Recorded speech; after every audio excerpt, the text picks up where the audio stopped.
Vishnu dark x, सच्ची अपराध कहानियां। एक लड़की प्यार में पड़ी और कुछ महीनों बाद ISIS कैंप में कैद। सोच सकते हैं आप।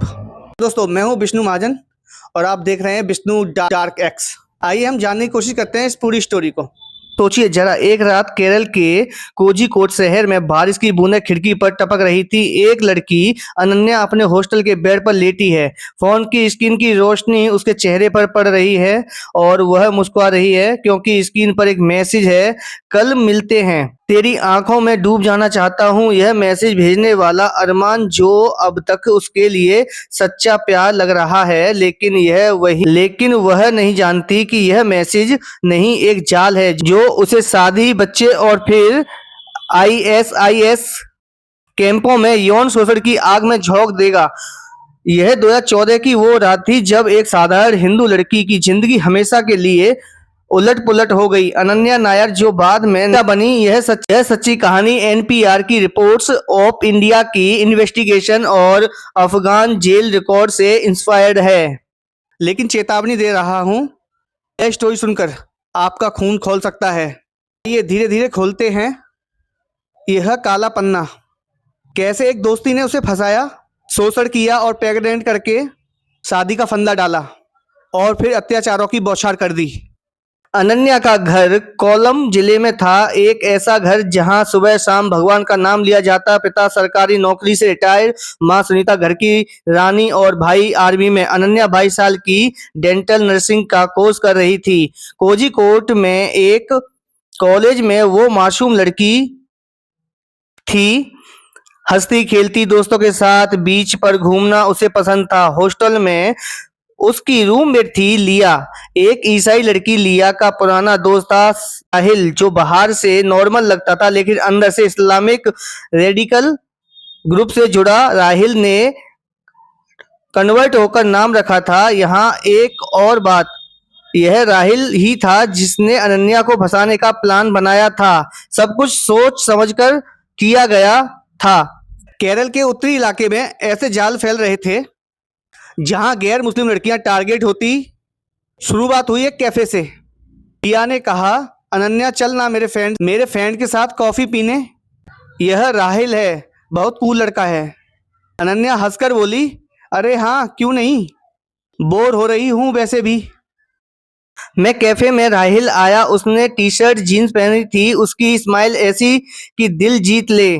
बातें हुई कॉलेज की, गॉसिप, केरल की मछलियां और बॉलीवुड फिल्में। राहिल बोला, तुम्हारी आंखें कितनी सुंदर हैं अनन्या। केरल की बातें हुई कॉलेज की, गॉसिप, केरल की मछलियां और बॉलीवुड फिल्में। राहिल बोला, तुम्हारी आंखें कितनी सुंदर हैं अनन्या। केरल की लड़कियों की ही तो जिंदगी को रंगीन बनाती है। अनन्या को अच्छा लगा, कितना सिंपल लड़का है। वो सोचने लगी। धीरे धीरे मीटिंग्स बढ़ी। ग्रुप में राहिल का चचेरा भाई अरमान भी आ गया।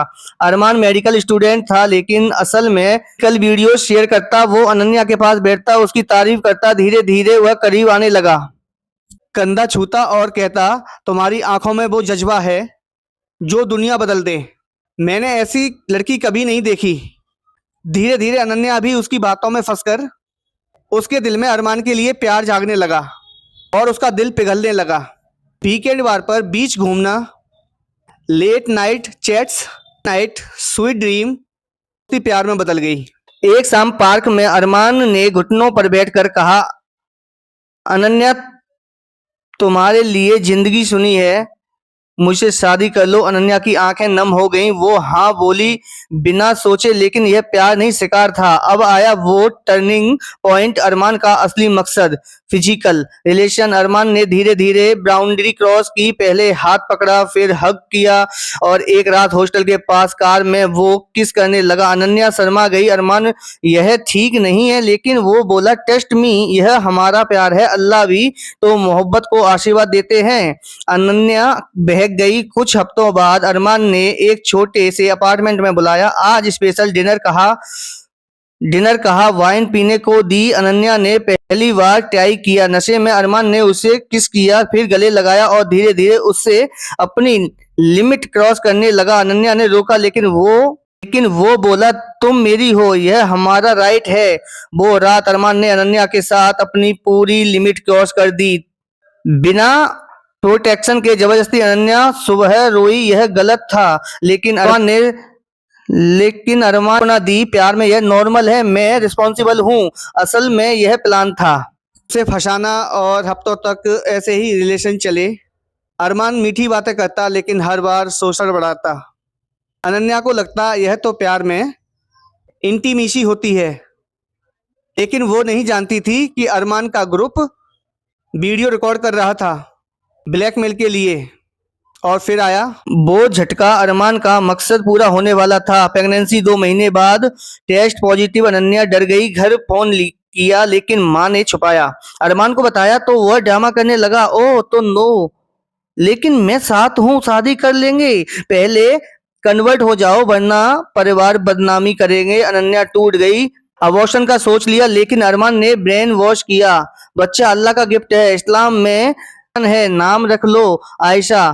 वो उसे जाकिर नायक के वीडियो दिखाता, देखो हिंदू धर्म तो मिथ्या है, सच्चा रास्ता यही है। ग्रुप मीटिंग में ले जाता जहां मौलवी कहते काफिर से शादी हराम है, लेकिन कन्वर्ट हो तो जन्नत। प्रेशर इतना कि अनन्या राजी हो गई। एक छोटे से मदरसे में ला इलाहा नाम आयशा शादी हुई, फिर दोनों गवाहों के साथ, कोई रस्में नहीं। परिवार को बताया तो सुनीता माँ चीखी, बेटी है क्या कर लिया, आखिर बार सोच ले। लेकिन अनन्या अड़ी रही, उसके पेट में बच्चा था, यही तो अरमान का प्लान था। लड़की को प्रेग्नेंट करो, अपने आप वह शादी कर लेगी। लेकिन अनन्या को प्रेगनेंसी के कारण शर्म का डर। शादी के बाद शुरुआत मीठी लगी। अरमान ने कोझिकोड में फ्लैट लिया। अनन्या ने जॉब छोड़ दी और घर संभालने लगी। पेट बढ़ा और वह अपने बच्चे के लिए नाम सोचती जा रहा। अरमान बाहर से प्यार का नाटक करता था लेकिन अंदर से चेंज हो गया। रातें काली होने लगी, झगड़ा हुआ। अनन्या ने हिंदू फेस्टिवल मनाने को कहा। वही लड़का अरमान गुस्से में आया और बोला तू काफिर है। अभी और भी थप्पड़ मार दिया। अनन्या रोई लेकिन चुप। धीरे धीरे अत्याचार बढ़े, मारपीट, गालियां। प्रेगनेंसी के 7वें महीने में उसे भूखा रखा, जिहाद के लिए तमाम जमा कर बच्चा पैदा हुआ, उसका नाम जारा रखा। खुशी का पल था, लेकिन अरमान ने कहा अब श्रीलंका चलें बिजनेस के लिए। अनन्या थकी हुई राजी हो गई, लेकिन यह झूठ था। मई 2016 में ग्रुप के 21 लोग, अरमान, राहिल और बाकी, एक पासपोर्ट से मुंबई होते हुए ईरान, फिर पैदल अफगानिस्तान आए। अनन्या रास्ते में थक जाती। अरमान बोला ट्रस्ट मी, बेहतर लाइफ होगी हमारी। अफगानिस्तान के हिंदुस जंगलों में पहुंचते तो सच्चाई खुली। अरमान हंसकर बोला हम जिहाद लड़ने आए हैं, तू हमारी सेवा करेगी। अनन्या चीखी, यह धोखा है। लेकिन भागना नामुमकिन था। कैंप में महिलाओं को गुलाम बनाया जाता। अरमान ने अत्याचार शुरू कर दिए, रोज मारना, बाल खींचना, तू मेरी संपत्ति है, और यह सब बोलना। और खराब, अरमान नशे में दोस्तों को बुलाता, आयशा सेवा करो इनकी, अगर मना करती तो जारा को मारने की धमकी देता। एक रात अरमान के 2 दोस्तों ने अनन्या के साथ गलत काम किया। जबरदस्ती अनन्या घंटों तक चीखती रही, लेकिन कैंप में कोई नहीं आया।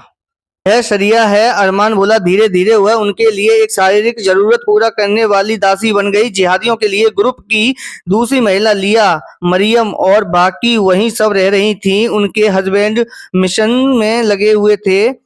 मेरे लिए शोषण रुका नहीं। अनन्या वॉइस नोट भेजती माँ को, माँ जरा तो बचा लो, मैं मर रही हूँ। लेकिन वह सिग्नल नहीं था। 2018 में अरमान मर गया। अनन्या अकेली हो गई। कैंप लीडर्स ने उसे नया पति थोप दिया, लेकिन शोषण रोज का हो गया। रातें आंसुओं में निकल जाती। उसके बच्चों को छीन लिया। ट्रेनिंग के लिए जारा का पता आज तक नहीं चला। 2019 में ग्रुप ने सरेंडर किया, अफगान जेल में बंद किया, वहां भी इंटरोगेशन, लेकिन कम से कम शोषण तो रुक गया। अनन्या ने इस को सब बताया, प्यार के नाम पर मुझे बेच दिया, शारीरिक शोषण, यौन संबंध, सब प्लान था। लेकिन भारत में उन्होंने रिटर्न नहीं किया, सिक्योरिटी का डर था। आज भी वह वहां कैंप में कैद है। और माँ सुनीता कहती है कि मेरी बेटी को प्यार के नाम पर फंसाया गया और उसके साथ गलत किया गया। दोस्तों, यह अनन्या की वह कन्वर्टेड दर्द भरी कहानी है, जहां उसके हर कदम में हमें यह बताया कि वह लोग कभी नहीं